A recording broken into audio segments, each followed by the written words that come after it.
With Richa में आज हम मिलेंगे प्रतीक्षा तोंडवलकर जी से और जानेंगे कि कैसे उन्होंने अपनी जिंदगी की हर तकलीफ, हर मुश्किल का सामना किया और बिना रुके, बिना झुके उनको पार किया।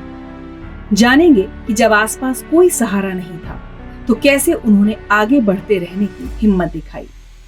देखेंगे कि सिर्फ 7वीं पास लड़की जो 19 साल की उम्र में विधवा हो गई थी, जिसे स्टेट बैंक ऑफ इंडिया में स्वीपर की नौकरी दी गई थी, वो कैसे बैंक के असिस्टेंट जनरल मैनेजर के पद तक पहुंची। चौंक गए ना आप? तो चलिए ध्यान से सुनिए ये बातचीत। बहुत कुछ सीखने को मिलेगा प्रतीक्षा तोंडवलकर जी से, फ्रॉम स्वीपर टू एजीएम। प्रतीक्षा जी, बहुत बहुत स्वागत है आपका जिंदगी विद ऋचा में। Thank you so much. और सच कहूँ तो आपकी ज़िंदगी के इतने सारे पहलू हैं जो मैं दुनिया तक पहुंचाना चाहती हूँ। इतनी इंस्पायरिंग कहानी है आपकी कि मुझे समझ नहीं आ रहा कि मैं कहाँ से बात शुरू करूँ। लेकिन एक बच्ची जिसकी पढ़ाई 7वीं कक्षा में छूट जाती है, उसके बाद वो ग्रेजुएशन करती है और स्टेट बैंक ऑफ इंडिया में और एग्ज़ाम्स देती है। कितनी लंबी प्रतीक्षा रही क्लास 7th ड्रॉप आउट से लेकर ग्रेजुएट होने तक? क्लास 7th में जब मैं गई तो लगभग मेरा 16 कंप्लीट होके 17 ईयर्स में मैं चली गई थी। तो उस टाइम फिर जो बंद हो गया पढ़ाई, वो पूरा करके ख़त्म होने को, ग्रेजुएशन होने को मेरे को 30 साल लगे। 30 साल? 30 साल। लेकिन आप भी ज़िद्दी हैं। हाँ, क्योंकि कोई है नहीं पढ़ाने वाला या पढ़ो करके इनकरेज करने वाला। जो भी है अपने को ही जैसे लग रहा है। मैं मीन्स जैसे ही मैं बैंक में जाती थी, जो भी मैं टेबल चेयर सारा क्लीनिंग करती थी, तो मेरे दिल में हमेशा आता था कि इन साफ किए वाले चेयर पे मैं कब बैठूंगी। क्या बात है, ये सपना देखा था। तो उसके लिए फिर आगे पढ़ने के सिवाय तो कोई ऑप्शन है ही नहीं। किसी भी कीचड़ से अगर ऊपर उठना है तो एक ही धागा है जो कि पढ़ाई का है। अगर आप वो सही तरीके से उसको समझ लेते हो और आपको जैसे जिस एरिया में आपको अच्छा लगता है उस एरिया में आप बढ़ते हो ना, तो आपका कोई हाथ पीछे कर ही नहीं सकता। आप आगे बढ़ते ही जाते हो। लेकिन प्रतीक्षा जी, कई बार जैसे सब बच्चे, हम लोगों के सबके बच्चे हम लोग स्कूल में भेज देते हैं, मुझे कई बार लगता है इन बच्चों को एजुकेशन की वो वैल्यू कभी समझ नहीं आ सकती जो उस बच्ची को तब समझ में आई होगी जिसकी 7वीं में पढ़ाई छुड़ा दी गई। वो समय आज भी याद आता है? कभी दुख होता है? क्या था वो समय? 7वीं का एग्ज़ाम के बाद माँ बाप ने मेरे तय किया शादी करने का, तो स्कूल लिविंग तो लेना है। तो मेरे पिताजी ने मेरा स्कूल, अरण्येश्वर स्कूल जो है पद्मावती में, वो फर्स्ट टाइम देखा। और जब मेरे पिताजी वहाँ स्कूल लिविंग सर्टिफिकेट मांगने गए तो वहाँ एक इंग्लिश पढ़ाने वाली पंडित मैडम करके थी। तो उन्होंने मेरे पिताजी को बोला कि अच्छी ये लड़की पढ़ाई में होशियार है, जो भी वो पढ़ती है या करती है, एक बार अगर पढ़े तो उसके बराबर दिमाग में रहता है, शार्प है। आप ऐसी लड़की का क्यों भविष्य बर्बाद करने पे तुले हो? अगर आपसे, मेरे माँ बाप तो पुअर थे, मीन्स जब बाढ़ आया था उसमें उनका सारा घर बार पूरा बह गया था।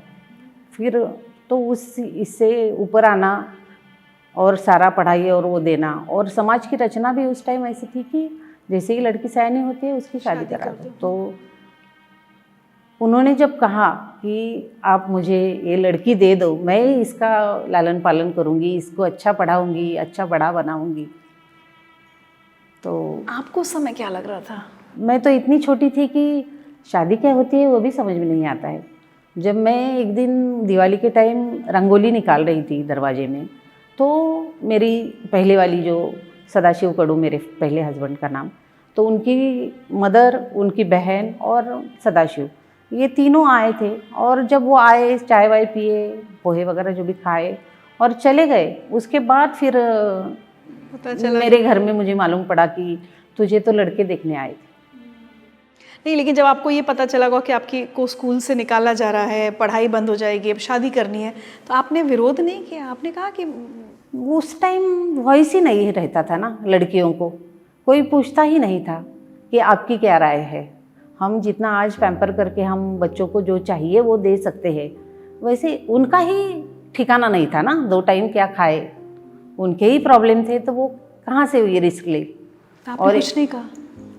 मीन्स मुझे कुछ भी उस टाइम का समझ में नहीं आता है कि मैंने क्या रिएक्ट किया होगा या शादी कर दी। मतलब विरोध नहीं किया, लेकिन अपने में कभी रोई, दुखी हुई कि क्यों मेरी शादी हो रही, क्यों मेरी पढ़ाई छूट शायद गई? हो गई होंगी, मगर आज इतना उम्र के बाद और इतना पढ़ते समय या स्ट्रगल करते समय आज इतना मैं प्रसिद्धि मुझे मिलेगी ये भी कहाँ मालूम कभी था। नहीं सोचा? कभी नहीं सोचा था। ये तो भगवान की कृपा है। कठिनाइयाँ भी उन्होंने ही दी मगर रास्ते भी उन्होंने ही दिखाए। सिर्फ भगवान से हमेशा यही प्रार्थना रही कि जब भी आप कठिनाई दे दो तो रास्ते भी मुझे आप अच्छे ही चुन के दे दो, वो भी आप ही के हाथ में है। क्योंकि मेरी उम्र उस टाइम जब विनायक के पिताजी एक्सपायर हो गए, 1 साल का जब विनायक था बड़ा बेटा, तो उस टाइम मैं हार्डली 19 साल की थी। 19 साल की इसमें मैंने सेकंड मैरिज 30 साल आफ्टर पूरा ग्रेजुएशन कंप्लीट होने के बाद किया।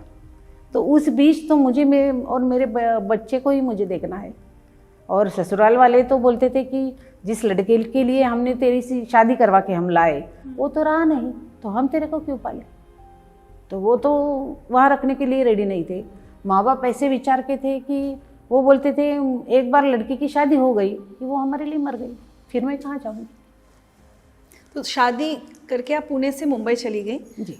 और आपके हस्बैंड सदाशिव स्टेट बैंक में बुक बाइंडर का काम बुक करते बाइंडिंग का काम करते थे। लेकिन 2 साल में ही उनकी मृत्यु हो गई। हाँ, 1 साल, विनायक 1 ही साल का था उस टाइम। मीन्स शादी को 2 साल जैसे हो गए। गांव में हमारा ऐसा रिचुअल्स है कि जैसे ही लड़का हो जाता है तो गांव में उसको भगवान के पैर छूने के लिए लेके आना। फिर जैसे ही वो पैर छू के सारे भगवान के आ गए घर, और उन्होंने बोला कि आप चूल्हे पे पानी गर्म करने के लिए रख दो, मैं नहाने जाता हूँ। तो वो चले गए और उस कुएं में ऐसे खोद के रखा था और ऐसा मोटार डाला हुआ था। तो मोटार का जो पाइप था, तो जैसे ही उन्होंने छलांग मारी उनको यहाँ लग गया। जैसे ही लगा वो गुजर गए करके हमें बच्चे बताने आ गए। सिर्फ 19 साल की उम्र, 2 साल शादी को हुए, 1 साल का बेटा, पति की मृत्यु, और उसके बाद ससुराल वालों ने भी, ना ससुराल वालों ने ना मायके वालों ने साथ नहीं दिया। क्या किया आपने, कैसे दिन बिताए?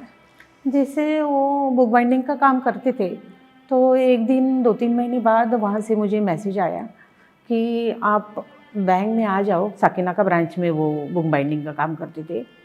तो उन्होंने जो काम किया हुआ है उसके कुछ पैसे का हमने बैंकर चेक बनाया है।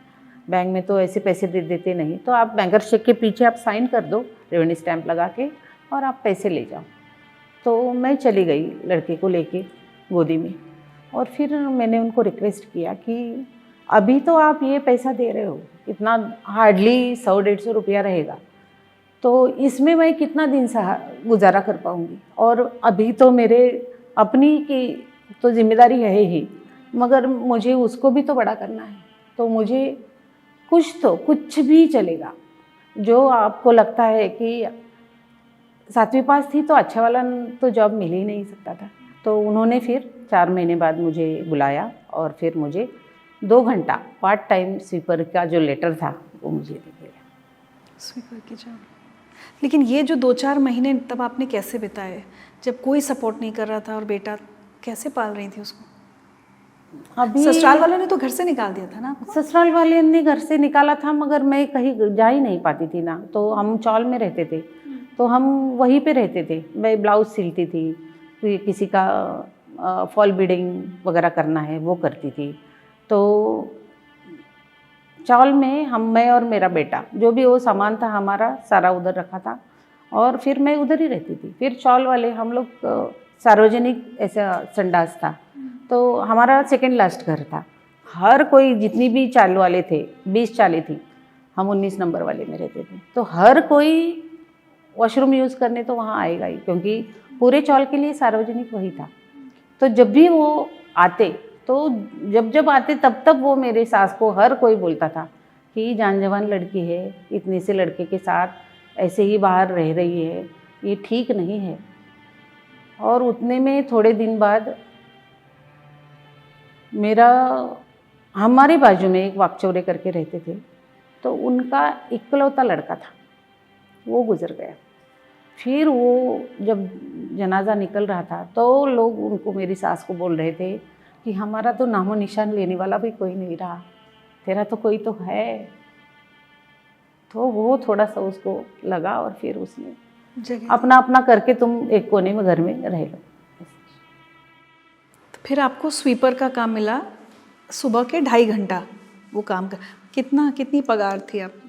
उस टाइम 2 घंटे के लिए कुछ 68 या 65 ऐसा ही 2 घंटे का सैलरी महीने का मिलता था। 65 रुपये? हाँ, और उतना ये 1985 की बात है। तो जैसे जैसे बाद में फिर 3/4 हो गई, मैसेंजर हो गई, उसके बाद फिर सैलरी भी बढ़ गई। फिर कैसे बढ़ी आगे? मतलब सोचिए, मैं किसी को भी बोलती हूँ ना फ्रॉम स्वीपर टू AGM, लोग हैरान होते हैं कहानी सुन के। तो ये फिर अब स्वीपर का काम शुरू हो गया, उस दौरान 65 रुपये में अगर खर्चा नहीं चलता तो फिर आप और काम भी करती थी? और काम करती थी। लड़के को हम लोग जब भी कांजूरमार्ग में रहते थे तो कांजूरमार्ग से कुर्ला में एक छोटे बच्चों का ऐसे जिससे आवाज़ आता है, चाँव चाँव ऐसे जो चलते हैं बच्चे, तो वो आवाज़ आता है, तो वो वाला एक कंपनी था। तो उसमें मैं 15 रुपया डेली वहाँ मिलता था, पर सुबह 11 बजे से लेके शाम को 7 बजे तक वहाँ डाई मशीन पे काम करना है। तो वो मैं करके उससे फिर मैं गुजारा। तो उसमें बच्चे को कौन संभालता था? बच्चे को साथ में लेके जाती थी, वो मेरे बाजू में ही बैठेगा। बैंक भी नहीं? नहीं, बैंक में नहीं, बैंक तो मॉर्निंग में था ना, सुबह 6 से 8 बैंक का ख़त्म होता था, तो मैं 5 साढ़े 5 ही उठ जाती थी।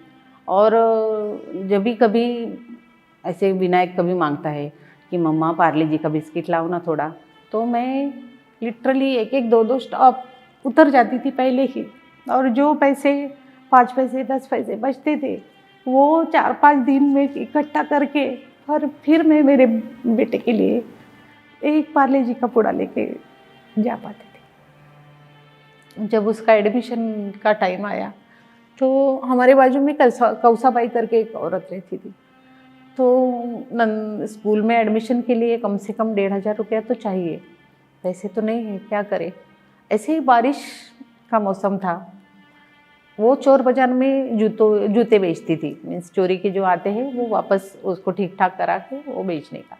वो बोली तो चल, मेरा प्रतीक्षा नाम मेरे सेकंड मैरिज के बाद मिस्टर प्रमोद ने रखा, मेरा पहले का नाम तुलसा था, तुलसा। तो बोली तुलसा चल तू मेरे साथ, मैं तेरे को ऐसा प्लास्टिक का जो जूते है वो भर के देती हूँ गोने में। और फिर उसने वो अपने पहचान से और थोड़ा एक पतला सा चेन था तो वो गिरवी रख के 500 रुपया वो, और मैं गई वो सारा स्टैंडर्ड स्टोर से मैं वो पूरा बोझा सर पे ढो के ट्रेन में फिर कांजूरमार्ग स्टेशन पे ऐसे बारिश में खड़ा रह के 10 रुपया 15 रुपया 10 रुपया 15 रुपया ऐसा करके आवाज़ दे दे के वो बेचा, और फिर उसका जो प्रॉफिट आया उससे मैंने उसका एडमिशन कराया है विनायक का स्कूल। विनायक का। गॉड, हम लोग शायद ये कल्पना भी नहीं कर सकते इस संघर्ष की, क्योंकि जवान रहते हो, लोग अच्छे नज़र नहीं रहती है, और कोई वीडियो है तो फिर ऐसे लगता है लोगों को कि कौन है इसका, तो क्या ससुराल में तो वो तो देखते भी नहीं है, ननंद और सास तो अपने अपने उसमें में है, इसको क्या है ऐसा। मगर भगवान से यही मांगा कि मैं अपने आप को कभी भी मैं आईने में देखूं तो मैं गर्व से देख सकूं, ऐसा मुझे तुम रखना हमेशा। आप सही कह रही हो। और ऐसे में देखिए कितनी बार ये भी तो होता है, हम कई लड़कियों की जब संघर्ष की कहानी सुनते हैं तो इतने हालातों में फिर बच्चियां गलत रास्ते पे भी चल देती हैं, क्योंकि उनके पास और कोई विकल्प नहीं होता, किसी गलत हाथ में पड़ गई, कहाँ हो गया। मैं आपके साथ भी ये हो सकता था? हाँ, हो सकता था। मगर जैसे ही मैं 10th मेरा मीन्स 7th के बाद मैं 10th का एग्ज़ाम दिया, मीन्स मुझे पढ़ने का इतना शौक था, ये सब करते हुए। हाँ, तो इतना शौक था कि कुछ भी मेरे हाथ में आता है, मैं तरकारी लेके आऊँ, वड़ा पाव लाऊँ, या कुछ भी हाथ में आया तो मैं पहले से खोल के देखूँगी उसमें क्या है, फिर मैं उसमें जो लाई हूँ वो देखूँगी। तो उसमें एक दिन मुझे वो एक न्यूज़पेपर के कटिंग पे मुझे आप डायरेक्टली 7th से 10th को 17 नंबर का फॉर्म सायन में भर के दिए तो आप उस 10th को अपीयर हो सकते हो। ओ, ये कब देखा आपने? ये जब मैं जब स्वीपर का काम कर रही थी जब उस टाइम। फिर मैंने वो कटिंग ले आई, फिर सकीना का ब्रांच में जो लेडीज़ थी उनको मैंने दिखाया कि ऐसे ऐसे आया है, क्या करें। तो बोले हाँ ऐसे तो बैठ सकते हो। पर मैं बोली फिर मेरा एडमिशन का फॉर्म भरना है, वो भी मुझे आता नहीं है। तो उन्होंने पूरा हेल्प किया, एडमिशन तो हो गया, पर अभी बुक्स वो कौन देगा। तो फिर उनके जो रिलेटिव्स थे या मेरी जो फ्रेंड्स थी, उनके जो नज़दीक वाले बच्चे, क्योंकि मुझे डायरेक्ट 10th का तो पढ़ के मुझे कुछ नहीं आने वाला था। तो मुझे 8वीं 9वीं एंड 10वीं तीनों स्टैंडर्ड के मैंने बुक कैसे कैसे करके, लिटरली मैं बोलती हूँ कि एक रद्दी वाला था, उसके पास ऐसी बहुत सारी वो रद्दी लोगों के पास से भंगार वाला ऐसा करके लाता था। हर 8-15 दिन बाद मैं उसकी शॉप पे जाती थी और बोलती थी भैया मैं ये सारा फैला हुआ है ना, ये मैं सारा समेट देती हूँ, आपको इंग्लिश मराठी हिंदी ऐसे अलग अलग बुक्स भी करके देती हूँ। सिर्फ इसमें मुझे 8वीं 9वीं 10वीं के अगर कुछ बुक्स मिले बस मुझे उतने दे वो। और फिर मेरे जो स्टाफ थे सकीना का के, उनके जो भी पहचान वाले या रिलेशन में जो भी थे, उनके जो यूज़ किए वाले बुक्स या नोट्स वाले अपेक्षित वो सारे पुराने जमा कर करके, और सेल्फ स्टडी कोई बताने वाला नहीं है, कोई बताने वाला है नहीं कि आप ये पढ़ो, ये पढ़ने से ये होगा, कुछ नहीं। एक एक लेसन को मैंने लिटरली 5-5 बार रट दिया था। मराठी मीडियम से कर रही थी? मराठी मीडियम। और एग्जाम पास हो गया 10th का? फर्स्ट अटेम्प्ट में 60%। ओह माय गॉड, क्या बात है। तो इस समय भी ताने भी तो सास के नहीं सुनने पड़ते होंगे? क्या पढ़ते थे ना, अभी हम साथ में इकट्ठा एक रूम में रहते भी थे ना मैम, तो भी जैसे ही उसको नींद आ जाती थी ना शाम को, मैं तो दिन भर काम करूं, मुझे पढ़ेगी कब मैं, शरारत ही मेरी है ना अपनी, तो वो लाइट बंद कर देती थी। फिर मेरे बाजू में जो कौसाबाई रहती थी उसका हस्बैंड शराब पीता था, तो उसके पास चपटी बॉटल थी, वो लेके उसमें घासलेट भर के वो घासलेट के दिए पे मैं पढ़ाई की, क्योंकि रोड पे जाके तो मैं पढ़ूंगी नहीं, क्योंकि जान जवान लड़के अकेली बैठ के पढ़ रही है, किसको बुला रही है, क्या कर रही है, क्या मालूम करके सारा ख्याल रखना है ना, और बच्चे को भी संभालना है। बच्चे को भी संभालना है। प्रतीक्षा जी मैं सच बताऊं तो मुझे यकीन नहीं हो रहा है बातों पर कोई नहीं, पर ये बीता हुआ है, सब कुछ बीता हुआ है मेरे पे। मगर किसी भी हालत में ना मैंने हार नहीं मानी, मैंने सॉल्यूशन निकालती गई। हाँ ये ऑब्स्टेकल है, इसका कुछ ना तो रहेगा ना रास्ता, तो मैंने वो रास्ता अपनाती रही। मैं ऐसे बाप रे ये अभी बड़ा पत्थर आया है मैं कैसे लांघूंगी, नहीं, मैं लांघने की पीछे जाके फिर लांघने की कोशिश करूंगी, या तो मैं थोड़े दिन रुक के उसको थोड़ा थोड़ा थोड़ा तोड़ूंगी और फिर उस साइज का होगा तो मैं पर जाऊंगी जरूर।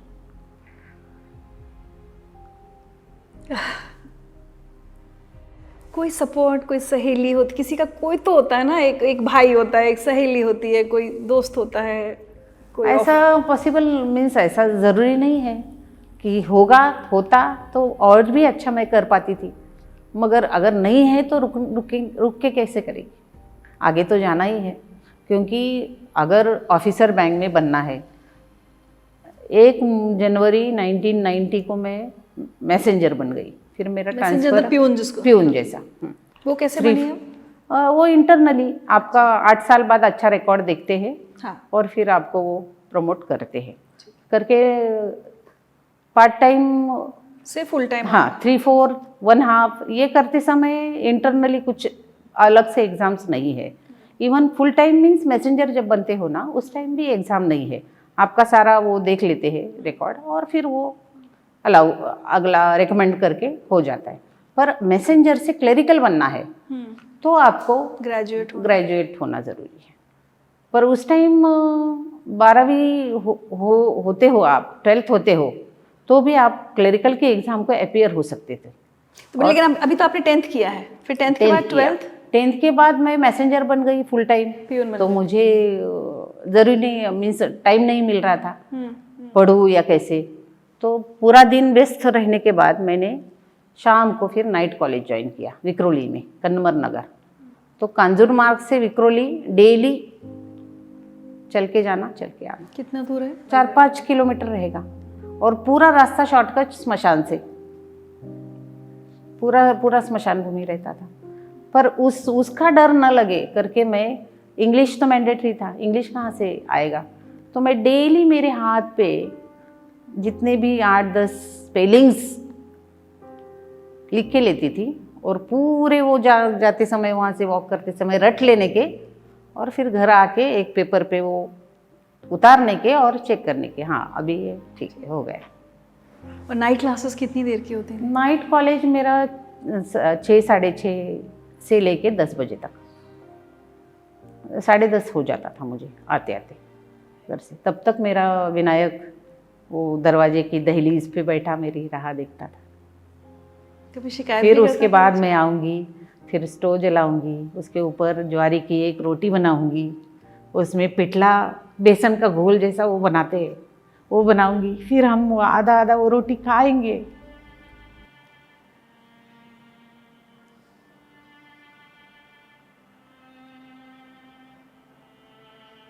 कभी बच्चे ने शिकायत नहीं की?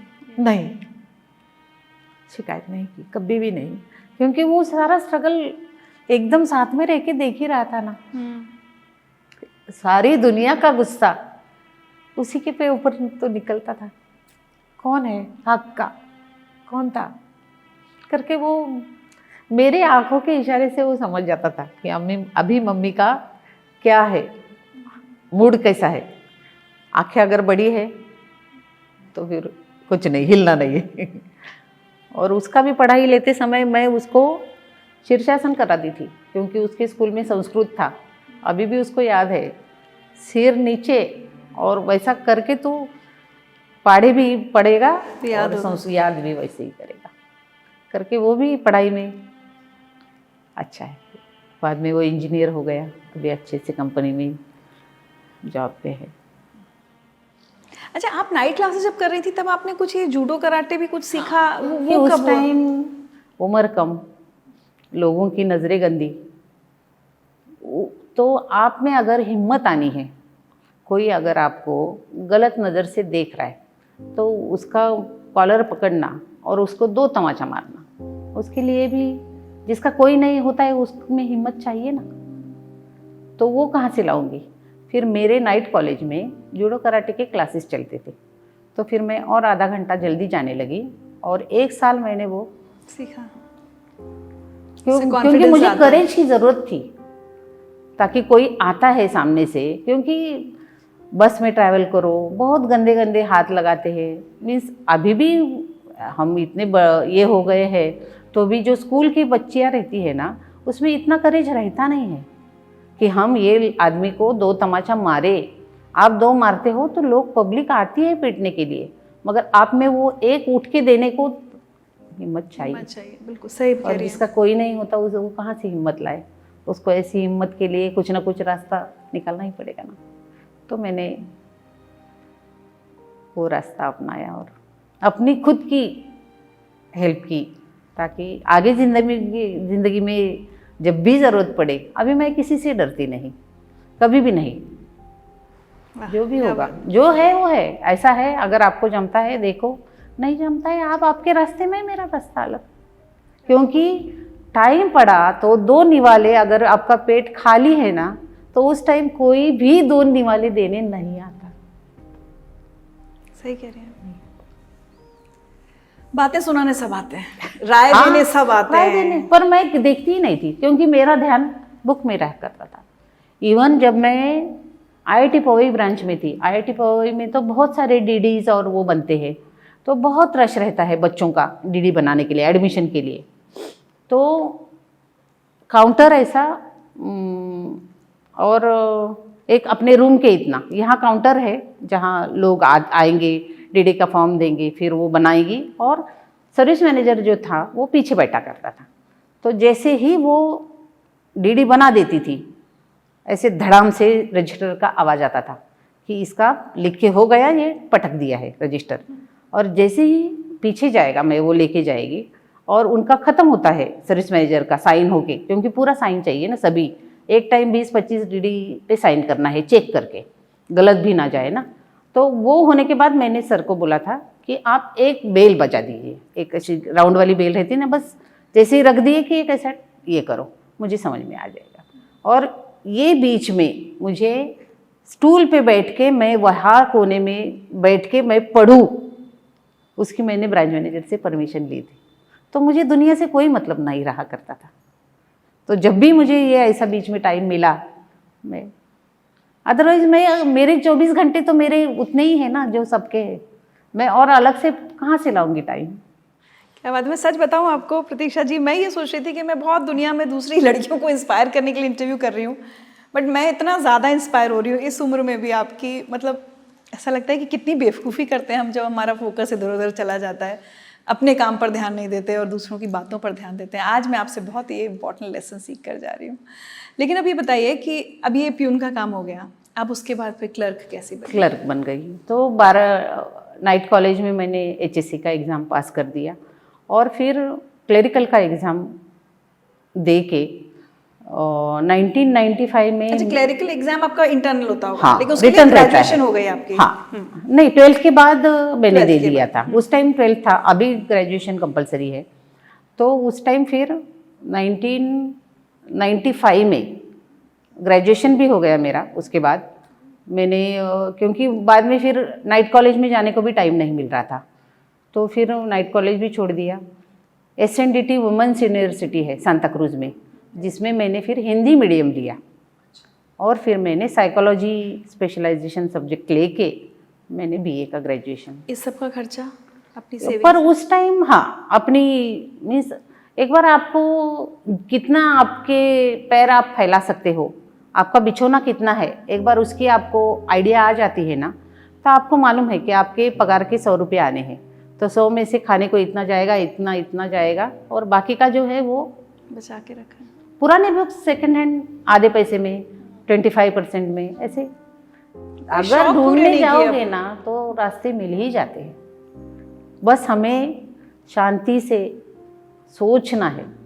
जैसे अभी मुसीबत आ चुकी, अभी मैं क्या करूं, कुछ नहीं है, और फिर जो गलत रास्ता अपनाना है, नहीं, रुकना है 2 मिनट, सोचना है कि हाँ ये आया है, पर मैं इसे कैसे पार कर सकती हूँ, क्या ऑप्शन है मेरे सामने। तो मैं हमेशा बोलती हूँ कि भगवान अगर एक रास्ता बंद कर देता है ना, तो 5-6 रास्ते हमेशा खुले भी रखता है। तो हमें बारीकी से ढूंढना है कि कौन सा रास्ता मेरे लिए अच्छा है और मैं उस पर चलूँ।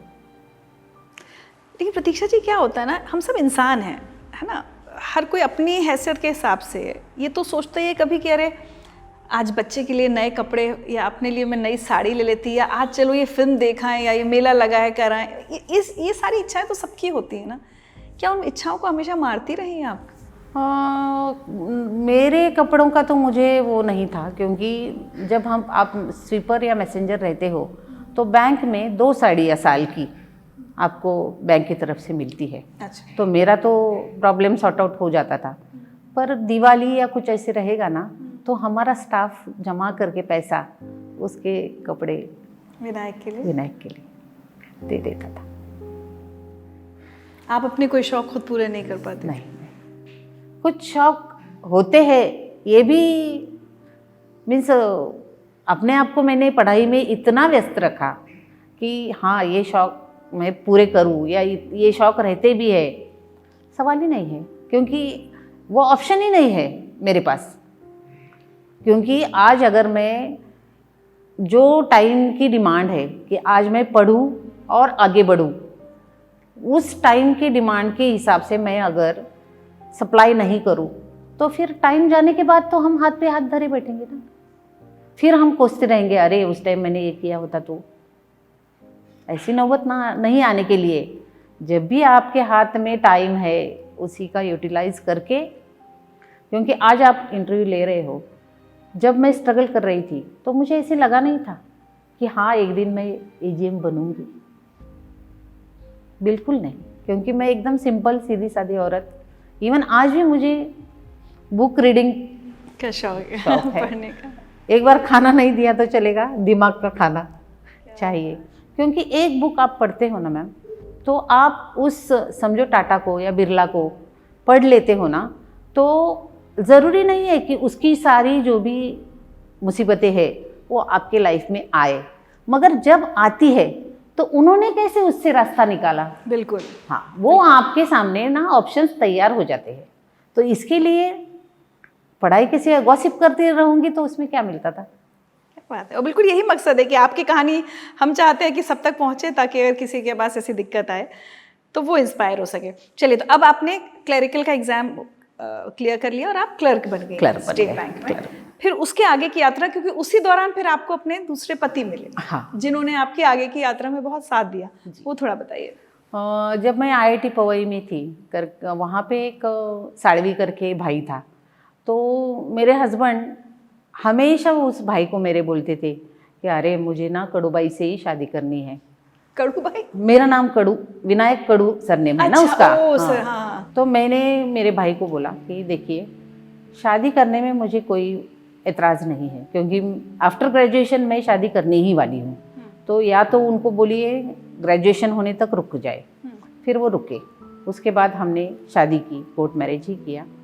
और शादी के बाद भी मैंने, क्योंकि वो भी 10th ही पास थे, फिर मैंने उनका भी ग्रेजुएशन कराया और फिर वो भी क्लर्क बन गए बाद में। कंडीशन ही वो थी कि अगर आपको मुझसे शादी करनी है तो या एक तो मेरा जो बेटा है वो मेरे साथ ही रहेगा। तो आपने अपने हस्बैंड को भी इनकरेज किया, मतलब वो भी क्लर्क थे, लेकिन उन्होंने भी फिर ग्रेजुएशन उनकी भी हो गई। पर उनका बड़प्पन इतना कि मेरी डेडिकेशन और पढ़ाई की तरफ जो मेरा लगाव, वो सारा देख के उन्होंने मेरे लिए ये सपना देखा था कि एक ना एक दिन, वो बोलते थे प्रतीक्षा तू AGM बनेगी। ये उनका सपना मैंने बाद में पूरा किया। वो 4 साल मीन्स एग्ज़ाम के रिजल्ट के 2 साल पहले ही गुजर गए, जब मैं स्केल 4 हो गई थी। तो वो देख नहीं पाए ये चीज़ पूरी?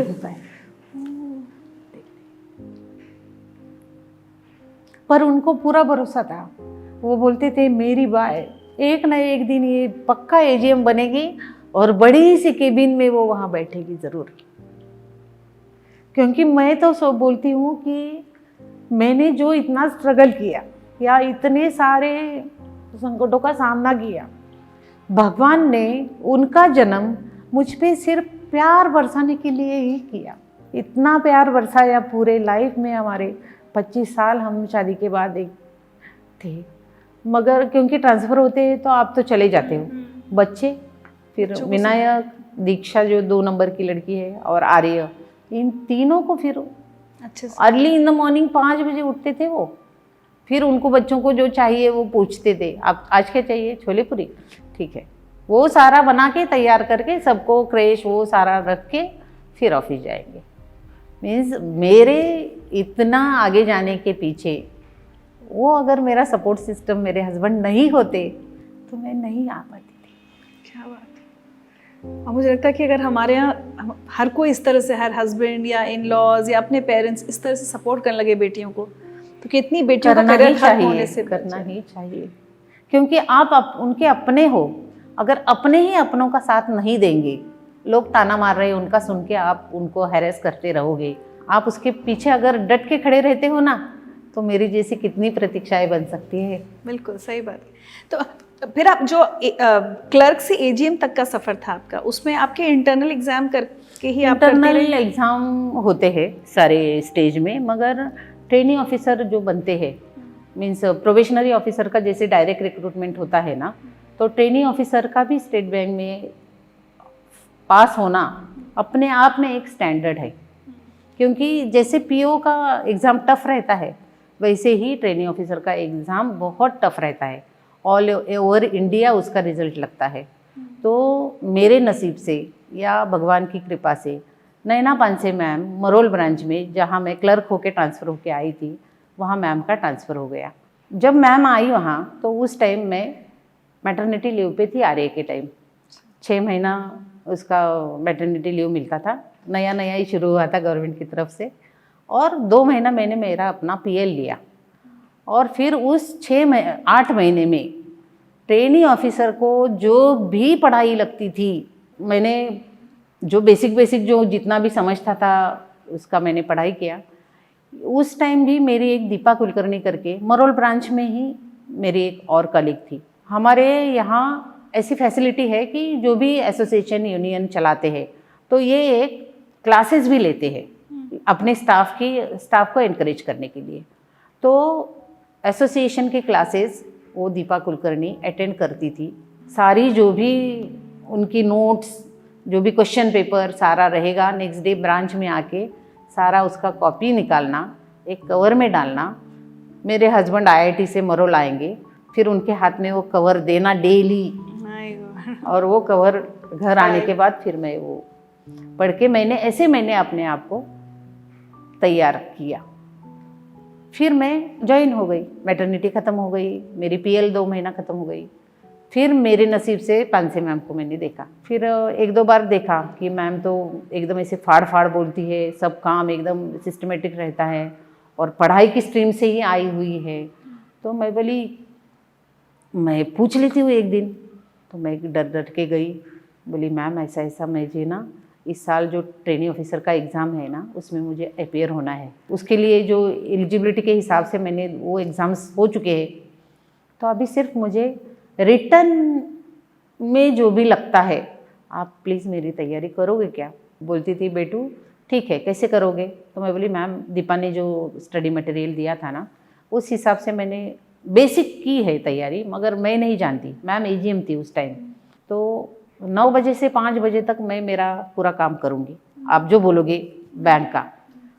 शाम को 5 बजे से रात में 9 बजे तक मैं आपके सामने खड़ी रहूँगी और जो भी मेरे सवाल, जो भी मेरी क्वेरीज है वो आप मुझे प्लीज़ सॉर्ट आउट कराओगे। और मैम ने वो किया 4 घंटे रोज़ डेली, क्योंकि वो इतना आसान है नहीं मैम एग्ज़ाम। और मैं फर्स्ट अटेम्प्ट में टीओ हो गई। तो ये सारा 100% क्रेडिट सिर्फ मेरी नैना पानसे मैम जो है उन्हीं को जाता है। वो अगर उस टाइम नहीं आती ना ब्रांच में। चलिए आपको कुछ सुनवाते हैं। मैं प्रतीक्षा तोंडवलकर को 2003 से जानती हूँ। जब मैं स्टेट बैंक ऑफ इंडिया में थी as a branch manager in Marol branch, और प्रतीक्षा मेरी ब्रांच में काम करती थी। She from the beginning I found that she was a very hard working and sincere girl. सारा दिन ऑफिस का काम करती थी, शाम को बैठ के 5:30 6:30 के बाद में पढ़ाई करती थी। रात को 9 साढ़े 9 बज जाते थे। उसका छोटा बेबी था, फिर भी I think she had a lot of support from her husband at home. तो फिर उनका हेल्प लेके वो पढ़ाई करती थी, और उसने फर्स्ट अटेम्प्ट में वो एग्ज़ाम को क्लियर कर लिया। इट इज़ नॉट ईजी वो एग्ज़ाम को क्लियर करना, अच्छे लोग उसको कर नहीं पाते, बट इसने अच्छे क्लियर कर लिया and I felt very proud about that. उसके बाद तो there was no looking back. उसने बहुत अच्छा काम किया, आगे बैंक में उसने तरक्की पे तरक्की करी, and ultimately she reached where she had. So I wish her all the best in her future, and I'm sure आगे भी वो कुछ अच्छा करते ही रहेगी। Thank you. Thank you so much ma'am. मगर आप नहीं होते ना तो हो नहीं पाता। ऐसा सपोर्ट होना है, ऐसा कोई तो अगर आपके पीछे टाइमली खड़ा हो जाए तो आप इतना नाम शोहरत आज के दिन जो मिली है, जो मैंने सोचा कि हाँ ये पायदान पे मैं चढ़ूँ, पर चढ़ते समय अगर कोई देता है सपोर्ट तो ये आप आराम से आगे निकल सकते हैं। तो मैं उनका जो भी मेरे ऊपर कर्ज है, मुझे नहीं लगता ये लाइफ में मैं चुका नहीं पाऊँगी कभी भी नहीं। ट्रेनी ऑफिसर जिस दिन बनी प्रतीक्षा जी, वो दिन आज भी याद है? जो फीलिंग हुई होगी, और आपके हस्बैंड कितने खुश हुए होंगे? आज भी याद है। मरोल ब्रांच में थी और मैं और मेरी जो फ्रेंड थी दीपा कुलकर्णी, हम दोनों बन गए ट्रेनिंग ऑफिसर बन गए। पर मेरा इतना उनको ये लग रहा था कि प्रतीक्षा हो गई मीन्स बाप रे जिसके लिए उन्होंने इतनी मेहनत भी की। यस, और इतना सारे खुशी के मारे नाच ही रहे थे लिटरली ब्रांच में। मीन्स कस्टमर टाइमिंग है, लोग क्या बोलेंगे, नहीं, इतना हल्ला गुल्ला, बाप रे, प्रतीक्षा टीओ हो गई, प्रतीक्षा टीओ हो गई। और फिर जब आए हस्बैंड तो पेड़े वगैरह लेके आए। अच्छा, वो एग्जाम नहीं दे रहे थे? ऑफिसर का एग्ज़ाम नहीं दे पाए, बट आपको सपोर्ट करते? मुझे सपोर्ट, क्योंकि इतना आसान नहीं है और उनका इतना पढ़ाई में इतना वो नहीं था। और उनका ये कहना था कि दोनों भी अगर ऑफिसर बन जाए, एक तरफ, फिर बच्चे, हमारा भविष्य तो अपने बच्चे हैं ना, तो तुम अगर बाहर जाते हो तो मैं बच्चों के साथ रहूँगा। लिटरली मैंने सिर्फ जन्म दिया है, मेरे हस्बैंड ही उनकी माँ थी, जो उनको चाहिए वो सारा वही करके, और वो उन्होंने हमेशा मुझे सपोर्ट किया, हमेशा। उनकी तबीयत भी खराब हुई, फिर भी आपकी बहुत केयर करते? पैरालिसिस बाद में उनको हो गया, वो रिकवर पूरी तरह से नहीं हो पाए। 10 साल वो थे, मगर उस दौरान भी बाद में भी परीक्षाएं, जब स्केल 1, फिर डिप्टी मैनेजर, फिर चीफ मैनेजर, ऐसी सारी वो आगे जाते समय भी, जब भी मैं पढ़ाई करके रात में कभी भी सो जाऊँ, कभी भी उन्होंने ऐसा हिला के उठाया नहीं कि उठो जाना है, या वो अपने आप अलार्म लगा के सोई होगी, वो जब उठेगी बीच बीच में आके वो देखते रहते थे, उठी क्या। जैसे ही मैं उठूँगी, लेफ्ट हैंड से जाके गैस चलाना, कॉफ़ी बनाना, मुझे ऐसे कॉफ़ी ला के देना।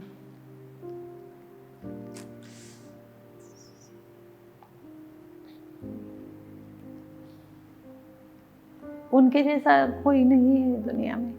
वही मैंने बोला ना, सारा जो भी मैंने कठिनाई थी मेरी लाइफ की, उनके ऊपर वो सारा प्यार वाला बैलेंस इधर ही कर दिया भगवान ने। पहले इतनी सारी कठिनाइयाँ दे दी और इतना प्यार करने वाला हस्बैंड भी दे दिया। जो मैं बोलूँगी ना वही फाइनल होता था। मैं बोलूँगी ना अभी रात है तो हाँ रात है, माँ बोल रही है ना, बस नो आर्गुमेंट।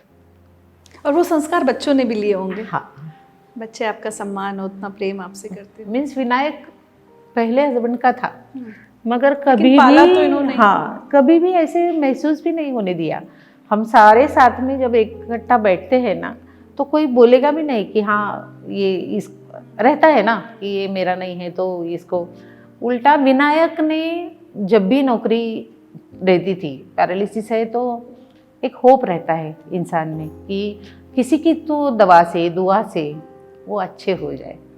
तो जैसे ही वो हम लोग सर्च करके रखते थे कि हाँ ये वाला हॉस्पिटल अच्छा है, ये आयुर्वेदिक का अच्छा है, तो जहाँ कोल्हापुर, नासिक, आशा केंद्र, जहाँ भी हमें मालूम होता था ना कि हाँ यहाँ जाने से अच्छे होते हैं लोग, तो वहाँ पे एवरी सैटरडे संडे विनायक का एक वो ड्यूटी ही उसने बना लिया था।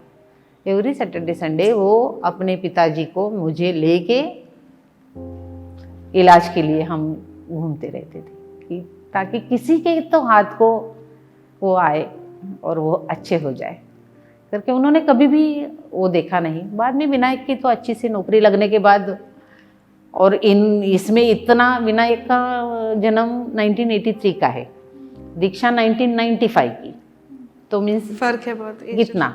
और ये आर्य जो है वो 2002 का है, तो अभी उसके भी अपने बच्चे हैं, मगर ये बचपन से बस जो ये बोलेंगे वो लाके देता है। मीन्स अभी पिताजी नहीं है तो उनके पीछे वो एकदम तीनों भाई बहन एकदम ऐसे हाथ में हाथ डाल के है, बस एकजुट है उनकी बहुत अच्छी। क्या बात। चलिए आपको एक मैसेज और सुनाते हैं। मैं आपको एक काफ़ी इंटरेस्टिंग सी और एक प्रेरणादायी स्टोरी बताना चाहूँगा जो मेरे काफ़ी दिल के करीब है, about my mom and dad. तो मॉम का प्रमोशन हो गया था, वो ऑफिसर हो चुकी थी, और dad was paralysed in 2009 around. लेकिन जिस तरीके से मॉम एंड डैड उस सिचुएशन को हैंडल करते थे वो मेरे लिए काफ़ी प्रेरणादायी है, और वही मैं शेयर करना चाहूँगा यहाँ पे। ये मतलब सुबह हर दिन वो जल्दी उठते थे दोनों, और मम्मी को पढ़ाई करनी होती थी क्योंकि उसको अगले एग्ज़ाम के लिए प्रिपेयर करना पड़ता था। तो वो बैठ के हमारे गैलरी में छोटा सा गार्डन उन्होंने बनाया था दोनों ने, तो उसमें बैठ के वो पढ़ती थी। और डैड भले वो पैरालाइज थे लेकिन फिर भी वो उसके लिए चाय बनाते थे। अब ऐसे नहीं कि घर में काम करने वाले नहीं थे, but it was his love for her कि वो उसके लिए सुबह उठ के चाय बनाए। एंड देन वो दोनों छोटे से गार्डन में बैठ के बाजू बाजू में, where he would just watch her, he would just be with her, you know, while she studies. And और उसकी उनकी कोई उम्मीद नहीं थी कि उनकी यही एक ये थी कि बस वो उसके साथ रहे। जहां पे भी उनको मौका मिलता था, they would always be together, no matter where the location is. So मैंने यही सीख पाई है कि मतलब घर ये चार दीवारों से नहीं, तो जो उसके अंदर रहने वाले लोग हैं जो आपको प्यार करते हैं, उनसे बनता है। So that's a very, I would say, you know, I have lived that moment with my mom and dad. So thank you so much for that.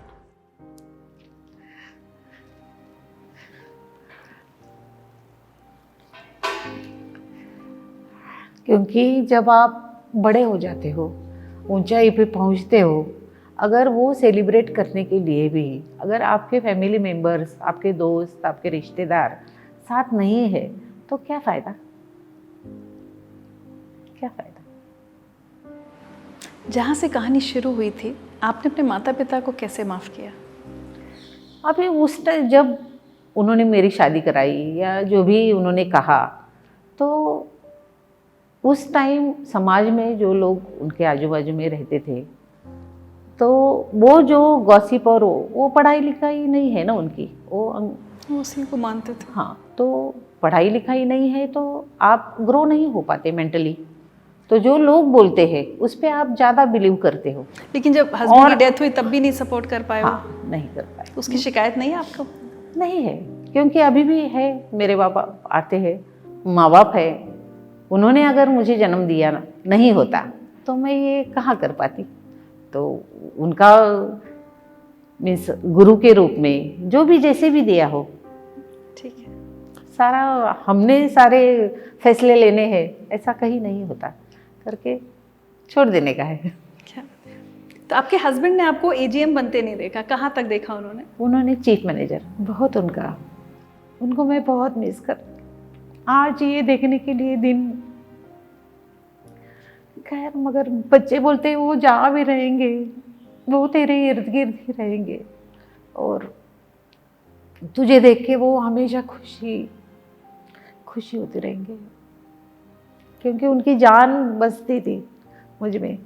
कोई भी किसी को भी फ़ोन किया ना, तुला माहित आहे का माझी बाय काय झाली, ऐसे एकदम ऐसे। मुझ पे अपने आप पे इतना प्राउड फील नहीं होता कभी कभी, मगर उनको बहुत प्राउड था, बहुत। मैं तो बोलती थी कि मैं तो स्ट्रगल ही कर रही थी ना, जो भी आया, जो भी परिस्थिति आई उसको मुझे टक्कर देने के सिवाय मेरे पास चॉइस ही नहीं था। मुझे जो भी सिचुएशन आए उसको मैं फेस करती जाऊँ, यही मेरा एक ही था। तो मैं ऐसा कुछ और अलग से या आउट ऑफ बॉक्स कुछ कर रही हूँ, स्पेशल कर रही हूँ, ऐसा मुझे कभी लगा ही नहीं। आप नौकरी कर रहे हैं तो ज़रूरी नहीं कि हर कॉलीग आपका बहुत अच्छा हो, है ना।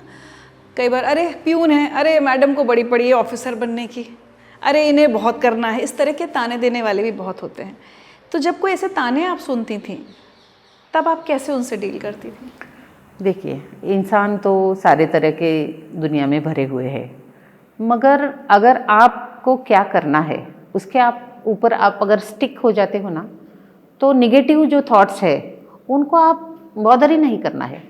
पॉजिटिव जो है लोग उनके साथ ही बात करके आगे बढ़ना है। मेरे स्टेट बैंक में आज तक की हिस्ट्री में स्वीपर लग के क्लेरिकल स्केल 2 तक, स्केल 3 तक हुए हैं, एजीएम आज तक कोई बना नहीं है। तो जब मैं एजीएम बन गई, इतने कॉल आए, क्योंकि मैं बहुत सारी ब्रांचेस में branch manager, service manager, PBD करके मैंने बहुत अच्छे से काम किया है, और सारे यही एक लाइन बोलते थे कि मैडम हमने आपके साथ काम किया, ये हमें कितना प्राउड फील हो रहा है, अरे हमारी मैडम एजीएम बन गई है, हमने उनके साथ काम किया है, ऐसे उनको प्राउड फील होता है। आज बैंक ने अगर मुझे स्वीपर की सही, अगर मुझे नौकरी नहीं दी होती तो क्या कहाँ होती, तो मैं कहाँ होती। तो मेरा मीन्स मैं बोलूँ ना, मेरे आपका एक बदन गार्जियन तो के स्टेट बैंक। चमड़े भी निकाल दिया, बदन का स्किन निकाल के उसके जोड़े भी बना दिए ना, और वो बैंक को पहनाए तो भी कम है। क्योंकि अगर वो नहीं रखते तो मैं यहाँ तक आ पाती क्या? क्योंकि जितना भी यहाँ आई, रिलेटिव से ज़्यादा मेरे कलीग मीन्स क्या है, बैंक ही है ना। वो कहाँ से आए? वो अगर बैंक में अगर मैं नहीं होती, उनके साथ नहीं रहती, तो मुझे कहाँ हेल्प मिलता था करके। SBI का मैं इतना तहे दिल से 1000 टाइम्स भी उसका शुक्रिया सुबह शाम रटती हूँ ना, तो भी कम है, तो भी। अच्छा, अब जब आप ऑफिसर बन जाते हैं और आप फिर कोई और प्यून को देखते हैं, किसी और गरीब बच्ची को देखते हैं संघर्ष करते, तो ये भी तो लगता है ना कि भी मेरी मदद करने वाले बहुत थे, मुझे भी आगे। मैंने हमेशा मदद का उनको हाथ आगे एनकरेज बढ़ाया। किया है, उनको जब भी लगा है स्टडी मटेरियल दिया है। देखिए, अच्छाई की चेन बढ़ती रहे तो कितना अच्छा लगता है। ऑलवेज। आखिरी सवाल, आपने पढ़ना अभी भी छोड़ा नहीं है? उसके बाद जब आप नेचुरोपैथी हाँ, पढ़ रही हैं, मेरी जो पंडित मैडम की इच्छा जो थी, डॉक्टर मैं इसको बनाऊंगी। मेरे पिताजी को बोले थे कि आप इस बच्ची का शादी मत करा दो, दाखला मत निकालो, मैं इसको अच्छे से डॉक्टर बनाऊंगी, मैं पालूंगी उसको। तो उनका जो सपना था वो मेरे दिल में था। तो एट द एज ऑफ 55 मैंने नेचुरोपैथी का कोर्स ज्वाइन किया और मैंने 2 साल उसकी पढ़ाई की और फिर मैं नेचुरोपैथी की डॉक्टर बन गई। क्या बात। तो अब रिटायर होने के बाद समय कैसे बिता रही हैं, जिसको इतनी मेहनत करने की आदत हो? हाँ, रिटायर, एक तो 2 है मेरे लाइफ के गोल की। एक तो पहले तो मैं जब तक अपने हाथ पैर अच्छे हैं, क्योंकि मेरा दुनिया देखना रह गया है, तो मैं छोटे छोटे अपने India and out of country, तो हर महीना बच्चे मेरा एक प्लान बना के देते हैं कि मम्मा अभी तो यहाँ जाएगी, यहाँ जाएगी, यहाँ जाएगी।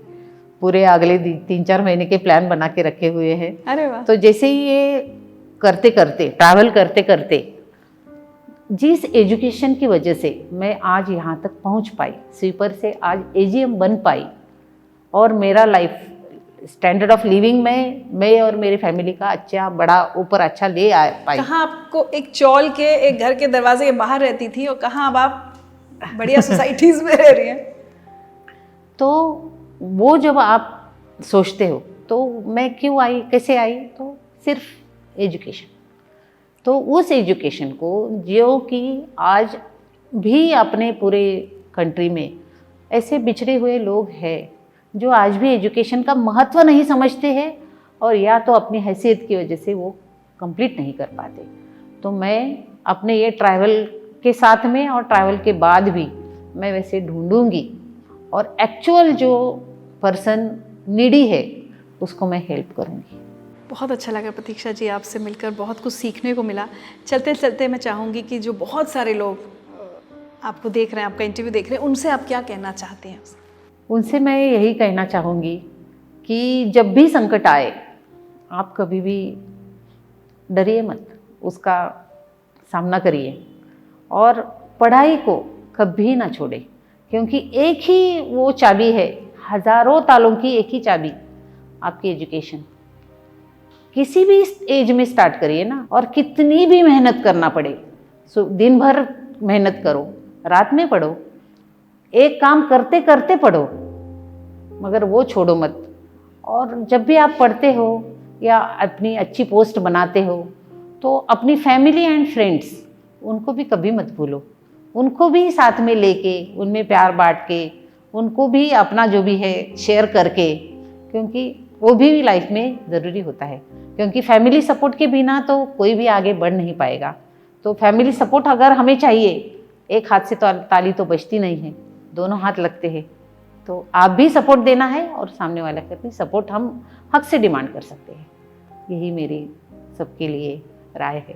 क्या बात है, बहुत बहुत बहुत मज़ा आया आपसे मिलकर प्रतीक्षा जी, बहुत सारे इंस्पिरेशन। अब मैं भी सोच रही हूँ आगे क्या पढ़ाई की जाए, आपसे सीखे कुछ छोटे छोटे तोहफे हम आपके लिए लेकर आए। नहीं, तोहफों का जरूरत नहीं है। अरे नहीं।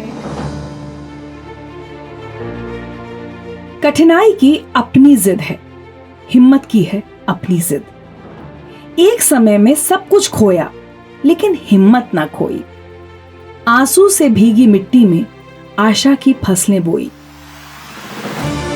सूनी आंखों को बंजर भी होने दिया ना ख्वाबों से। उन आंखों के सपनों ने फिर कर ही डाली पूरी जिद। कठिनाई की अपनी जिद है, हिम्मत की है अपनी जिद। परिस्थिति का सागर नापा, अपनी गहराई देखी, मंजिल की छत देखी, फिर सीढ़ी की ऊंचाई देखी। एक कदम, फिर एक कदम, फिर एक कदम, फिर एक कदम, मुड़कर फिर पीछे न देखा। उसने ठानी ऐसी जिद। कठिनाई की अपनी जिद है, हिम्मत की है अपनी जिद।